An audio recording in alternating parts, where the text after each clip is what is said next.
نبی کریم سید عالم صلی اللہ تعالی علیہ وسلم کا جو معراج ہے، اس معراج نے امت کو بڑے سارے سبق دیے۔ ایک بات اور عرض کرتا ہوں پھر بات کو سمیٹتے ہیں۔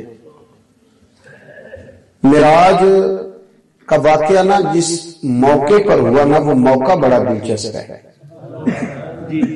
مکے میں معراج ہو گئی، حالانکہ مکے میں ماننے والوں کی تعداد تھوڑی تھی۔ مدینے میں ہوتی تو حضرت ابو عبیدہ بن جراح جیسے لوگ نعرے لگا، حضرت سعد بن معاذ جیسے لوگ باری باری جاتے جو وفادار تھے، قریبی تھے، اور یہاں تو تعداد غلاموں کی کم تھی۔ واقعہ معراج یہاں ہوا کیوں؟ وجہ اس کی یہ تھی کہ حضرت خدیجہ الکبریٰ رضی اللہ تعالیٰ عنہ وصال کر گئی۔ جناب ابو طالب نے پردہ کیا، حضور طائف چلے گئے تو انہوں نے پتھر مارے۔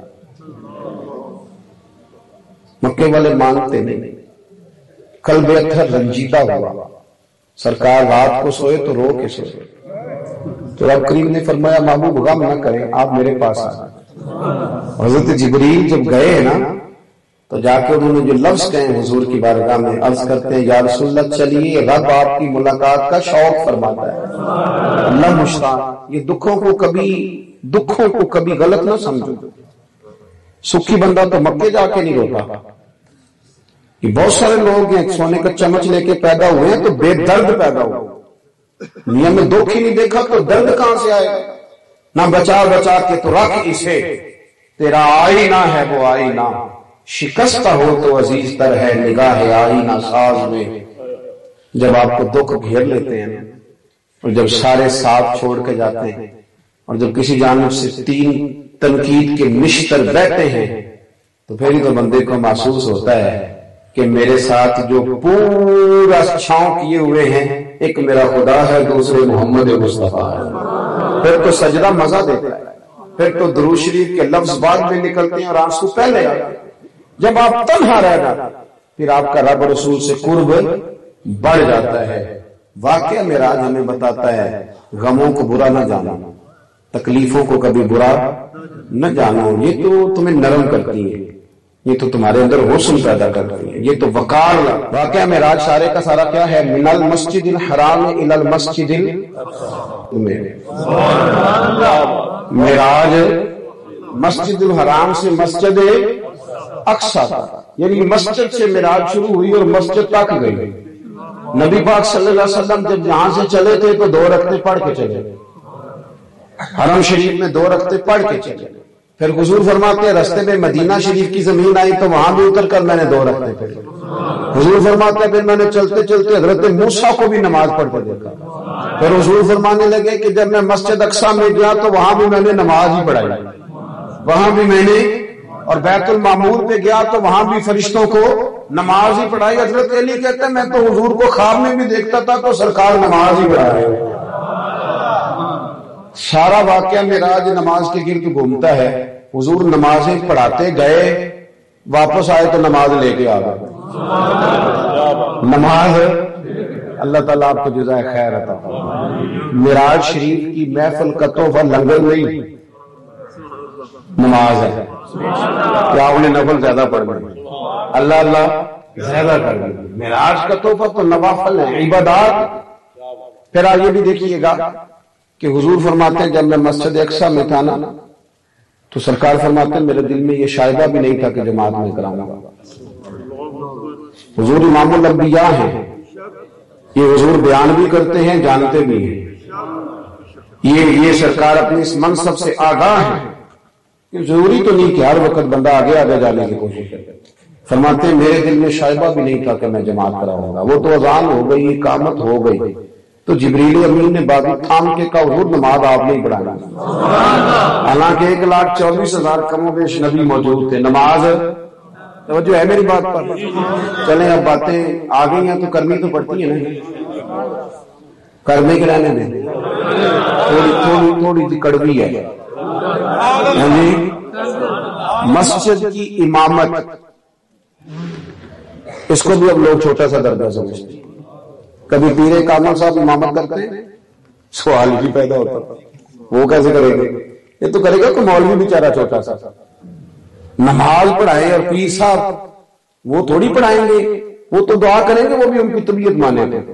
کیا بات کرتے ہیں صاحب, ہم نے کچھ چیزوں کو درجہ ہلکا دے دیا. خدا سے ڈرے. رسول کائنات مصلی پہ تشریف رکھتے تھے ہمیشہ. 5 نمازوں کی امامت نبی پاک نے خود فرمائی ہے. آپ اس کو چھوٹا منصب سمجھتے ہیں؟ یہ بہت بڑا منصب ہے. اور میں مدرسے کے طلباء اور علماء سے گزارش کرتا رہتا ہوں کہ آپ غور کریں, آپ بھلا کہاں کھڑے ہیں؟ ممبر رسول پر, مصلی رسول پر. سجادہ نشینی ڈھونڈنے کی کیا ضرورت ہے؟ آپ کو تو بہت بڑی گدی ملی ہوئی ہے. کہاں ڈھونڈتے پھرتے ہیں چیزوں کو؟ یہ چھوٹا احساس ہے. حضور نماز پڑھاتے تھے. نماز, آپ یقین کریں, اب یہ کچا جملہ بولا جاتا ہے, یہ امام صاحب ہے جی مسجد کی. کیا مطلب ہے اس کا؟ یہ کسی کام کا بندہ نہیں, اس میں کوئی درجہ نہیں, یہ خالی امام صاحب ہے. امامت کرانا, نماز پڑھانا. اب آہستہ آہستہ کر کے لوگ اس کو, حضرت بلال حبشی امام ہے امت کے نہیں. حضرت عمر فرمایا کرتے تھے انت سیدنا, تو ہمارا سردار ہے. ان کی ڈیوٹی کیا تھی؟ آپ کا مؤذن بھی سردار ہوتا ہے؟ سوال ہی نہیں پیدا ہوتا. کبھی کسی مؤذن کو لوگوں نے اعلان کر کے اسٹیج پہ نہیں بٹھایا, یہ بیچارہ 30 سال سے نمازیں پڑھا رہا ہے تو چلو اس کو بھی تھوڑی عزت دے دی جائے. لیکن وہ کسی محفل میلاد کی مسجد میں بھی, محفل میں بھی اسٹیج پہ نہیں بٹھایا جاتا. حقیقتوں کو سمجھیں, حقیقت کا سفر پر. سرکار نے نماز پڑھائی. ایک بات اور بھی کر دوں, حضرت جبریل نے نبی پاک کو کھڑا کیا مصلی پہ, ہاتھ پکڑ پہ حضرت جبریل نے کھڑا کیا. کسی پیغمبر نے اعتراض نہیں کیا.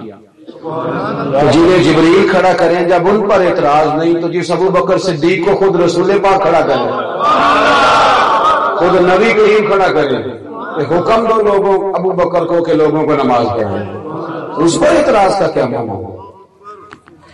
نبی پاک صلی اللہ علیہ وسلم فرماتے ہیں میں نے 2 رکعتوں کی نماز پڑھائی, اور جب نماز مکمل ہو گئی تو انبیاء کے خطاب شروع ہوئے. انبیاء کے, یہ بھی مجھے کہنا پڑے گا, خطاب کرنے والا مولوی ہوتا ہے, معرفت والا نہیں جی. حالانکہ سارے نبیوں نے خطاب کیا. خطاب کرنے والا یہ مولوی صاحب ہیں جی, یہ مولوی صاحب ہیں. سبحان اللہ. تو صوفی اور درویش کون ہوتا ہے؟ تو اس کو کوئی شے نہ آتی ہو, کس چکر میں آپ پڑے ہوئے؟ علم سے ہی تو معرفت آتی ہے. انما یخشی اللہ من عبادہ العلماء, اللہ کے بندوں میں سے ڈرتے بھی وہی ہیں اللہ سے جن کے پاس علم ہے. علم ہے وہ ڈرتے. تو سارے انبیاء نے خطاب کیا. یہ جو خطاب کرنا نا, خطاب, یہ بہت بڑی معرفت کی بات ہے. اگر کوئی انسان حق بیان کرنے کا عادی ہو, اور حضور اکثر مواقع پر تقریر فرمایا کرتے تھے کہ بہت بڑی عبادت ہے, اگر اسے اس درجے میں سمجھا جائے اور کرنے والا اس ذوق سے کرے. ہر نبی نے خطاب کیا, اور جو اللہ نے انہیں شانیں دی تھی اظہار تشکر کے طور پر, تحدیث نعمت کے طور پر بیان کیا. حضرت آدم فرمانے لگے اللہ کا شکر ہے جس نے مجھے سارے انسانوں کا باپ بنایا. حضرت ابراہیم فرمانے لگے اس کا کرم نہیں کہ مجھے اسے اپنا خلیل ہی بنا لیا. ہر نبی, حضرت موسیٰ کہنے لگے مجھے کلیم بنایا, جناب عیسیٰ کہنے لگے روح بنایا. ساری باتیں ختم ہو گئی تو خصوصی خطاب شروع ہوئی. اللہ کے رسول اب خطاب فرمائیں. تو حضور نے پہلا جملہ کہا تو حضرت ابراہیم کھڑے ہو گئے, کہنے لگے دیکھو بات ایک ہی ہے اور سب پر نمبر لے گئے. سارے اپنی انفرادی اور ذاتی شانوں کا بیان کر رہے تھے, پر میرے رسول پاک نے جب بات کی تو صرف اپنی نہیں کی, صرف امت کی نہیں کی, بلکہ سارے عالمین کی بات کی. حضور فرمانے لگے الحمدللہ الذی ارسلنی رحمۃ للعالمین. فرمایا اس رب کا شکر ہے جس نے مجھے تمام جہانوں کے لیے رحمت بنا دیا. ایک بات اور بھی, حضور نے سارے انبیاء کی امامت فرمائی. مسلمان نہ تھوڑا تھوڑا روب کا شکار ہے, روب کا. یہ بڑی کچی پکی تعریفیں کرتے ہیں یورپ کی, امریکہ کی, فلانے کی. بڑی شاندار سڑکیں ہیں جی, بڑی شاندار سڑکیں ہیں برطانیہ کی, یورپ کی. تو میں کیا کرتا ہوں, سڑکیں بڑی شاندار ہیں, ٹھیک ہے, ہماری ٹوٹی ہوئی ہیں, پر یہ تو اللہ کا فضل ہے نا کہ جس جگہ دل کرے بریک لگا لے. ہر پیٹرول پمپ پہ مسجد بنی ہوئی ہے, بنی ہوئی ہے کہ نہیں بنی ہوئی؟ اس کا کیوں نہیں ذکر کرتے؟ ہر پیٹرول پمپ پہ مسجد. وضو کا اہتمام ہے، پاکیزگی کا بندوبست ہے، آپ صفائی کریں، وضو کریں، نماز پڑھیں ہر جگہ. یہ بھی سہولت ہے یورپ میں. آپ کو پکی سڑکیں نظر آتی ہیں، شاندار ڈیولپمنٹ نظر آتی ہے، پر عبادت کرنے کو جگہ تو نہیں نا نظر آتی. یہاں ہر روڈ پہ آپ کے لیے آسانی ہے. سرکار نے امامت کی سارے انبیاء کی اور امت کو بتایا کہ تم نے لوگوں کے روب کے نیچے نہیں آنا. یہودی آئے تو تمہیں لتاڑ جائے، عیسائی آئے تو تمہیں لتاڑ جائے، بدھ مت آئے تو تم اس کے پیچھے پیچھے بھاگتے پھرو نہ. تم اس محبوب کے ماننے والے ہو جو دنیا میں امامت کرنے کے لیے آئے. اور کنتم خیر امت اخرجت للناس، تم بہترین امت ہو، تمہیں لوگوں کے نفع کے لیے بنایا ہے. تم نے امامت کرنی ہے. امامت یہ روگ سے نکل ہے. یہ بعض مذہبی لوگ بھی نا بیچارے بلا وجہ روگ کا شکار ہو. بلا وجہ آپ جب امامہ باندھ لیتے ہیں نا، داڑھی آپ کی پوری ہوتی ہے، تو میں اکثر گزارش کرتا ہوں، میں کہتا ہوں کہ یہ بیوٹی پارلر سے ایک نوجوان تیار ہو کے آئے تو لوگ اس کو کہتے ہیں کہ کتنے پیارے لگ رہے ہو، بڑے خوبصورت ہو. لیکن اگر وہ بندہ داڑھی رکھ لے، پگڑی باندھ لے تو تعریف پھر بھی ہوتی ہے اور جملوں میں حسن ہوتا ہے. اب لوگ یہ نہیں کہتے بڑے سونے لگ رہے ہو، اب لوگ کہتے ہیں کتنا نورانی چہرہ ہے. تعریف اب بھی ہوئی، پر دیکھیں تعریف کے اندر وقار کتنا بڑھ گیا، کتنا نورانی چہرہ ہے. میرے عزیز بھائی، مذہبی لوگ نا، میں نے دیکھا ہے اکثر کسی یہ ہمارے نعت خاں حضرات بھی اور بھی کئی اللہ ماشاءاللہ ولیمے پہ جائیں گے تو پینٹ کوٹ پہن لیں گے. کیا ضرورت ہے آپ کو؟ کیا ضرورت ہے؟ آپ اپنے اصل لباس میں رہیں. ویسے بھی عشق موسمی نہیں ہوتا، وہ کچا رنگ للاری والا جڑا چڑھدا لیندا رہندا. اے تے عشق تیرے دا رنگ محمد چڑھ جائے پھر نہیں لیندا. یہ کچا پکا کام کیوں کرتے ہیں؟